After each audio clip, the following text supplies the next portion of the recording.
Welcome to the Salvation Army Disaster Radio. Today we're doing a special video podcast segment highlighting the cornerstone of the Salvation Army Disaster Services program, our mass feeding.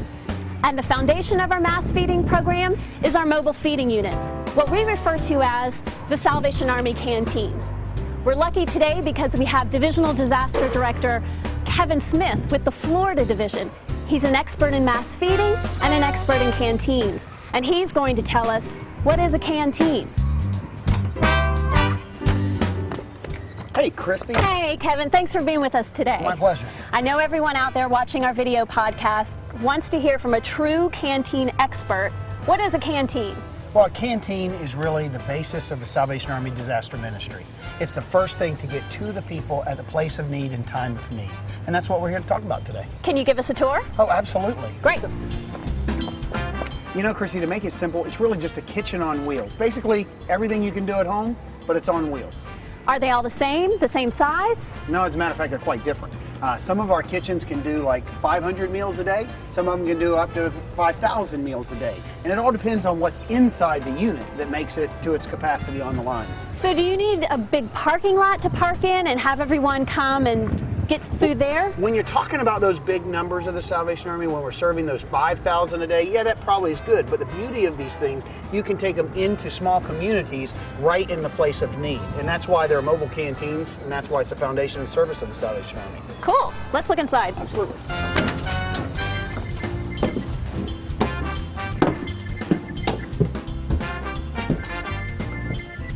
So we're inside of the canteen, and you say they differ. Yes, they do. As a matter of fact, on this unit alone, it's configured in a little bit of a different way to give it to the local needs of their community. And we look through this one, might be a little bit different than other ones that we'll see as you go through the different communities. You've got a 3-compartment sink. That's right. Food safety is critical in our Salvation Army canteens. And most health standards will tell you, you have to have 3 compartments, as well as you have a hand washing station. So that makes this a very safe food handling environment.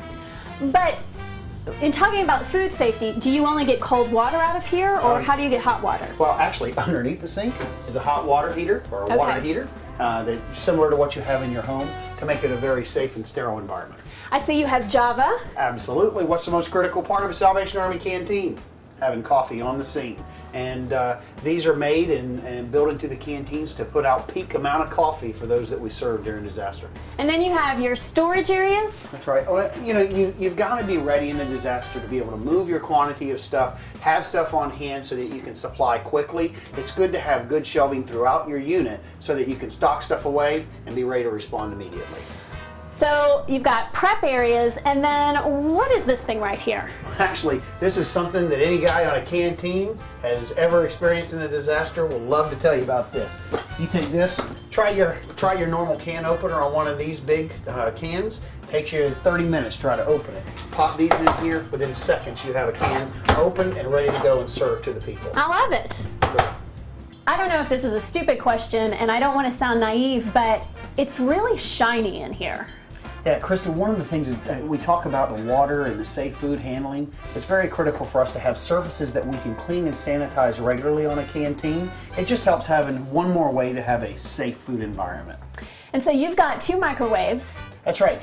There's always something you have to heat up quick and get out or add to a food or something like that. Having a microwave serves to be critical during a disaster. Tell me now about all the equipment behind you. This looks like some heavy-duty cooking equipment. Well, yes, and one thing we need to know as we talk about the differences within canteens is each one of them may be configured different to the usage in the local community. On this one's going to be a little bit different. Some of them you will see like a 36-inch griddle surface on it with a traditional stove. This one's taken some new approaches to serving on a canteen to increase its capacity.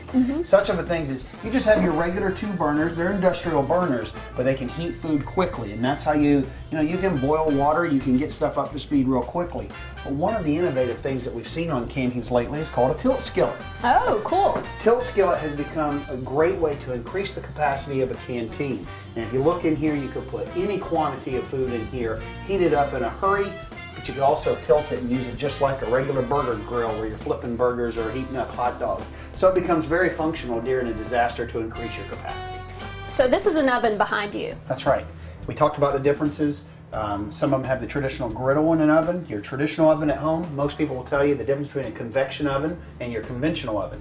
Having this convection oven really speeds up the time in which you heat the food that you have. And we have a 2-stack oven that's here. Very user-friendly, can really increase the capacity of your response on the local scene. So you have your convection ovens and a refrigerator. And you know, you really think about having a refrigerator, you have a double stack, a lot of capacity. And some of the units you'll also see differences that'll actually have a freezer on them. These are important. This is just a refrigerator double stack. You can keep your milk, the stuff that needs to stay cold when it's appropriate to stay cold. So you have prepped, cooked, served, cleaned up, and you're done. Not exactly, Christy. Actually, one of the important points is maintaining your canteen. There's some real features we need to look at to talk about what do you need to do to keep it running. Okay. Outside? Outside. Let's go. All right.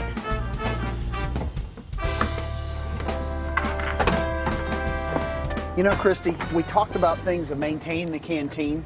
A little walk around the canteen to show you some of those things that we need to talk about. What is this? Well, you've got your propane. Every canteen has some fuel source for the kitchen, the oven, and for other utilities. It's important to always check and maintain the fuel in the canteen. You never want to be on scene and not have fuel to be able to cook. So it's always good to check before you leave to make sure you have adequate supply and also to make sure you don't have any leaks.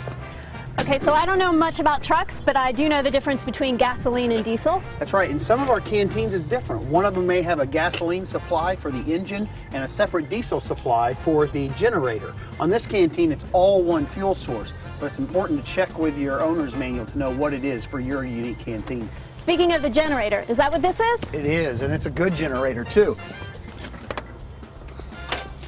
So when we talk about the generator, it's important that we maintain the functions of the generator just as we do the inside of the canteen. A few things that I want to highlight here is, you know, you always have an on and off switch in the canteen, but it's important to know that there's one right here, so you can turn safely on and off the generator right here using this compartment.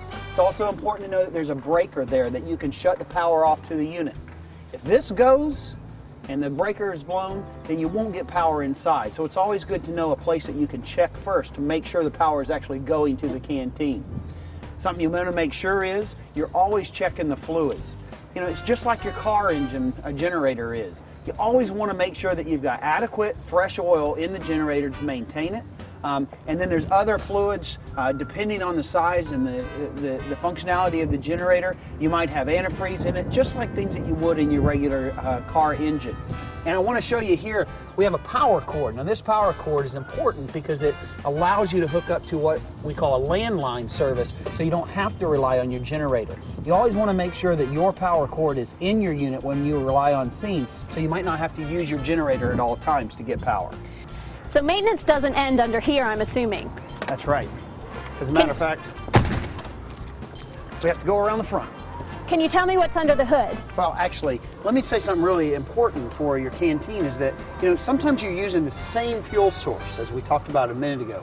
You need to make sure that you have enough fuel in your canteen to make it back home after you've been serving. Some of the generators have a function on it that you won't run the generator up to a quarter of a tank so that you have enough to get back home. So you always want to monitor your fuel supply from inside the canteen.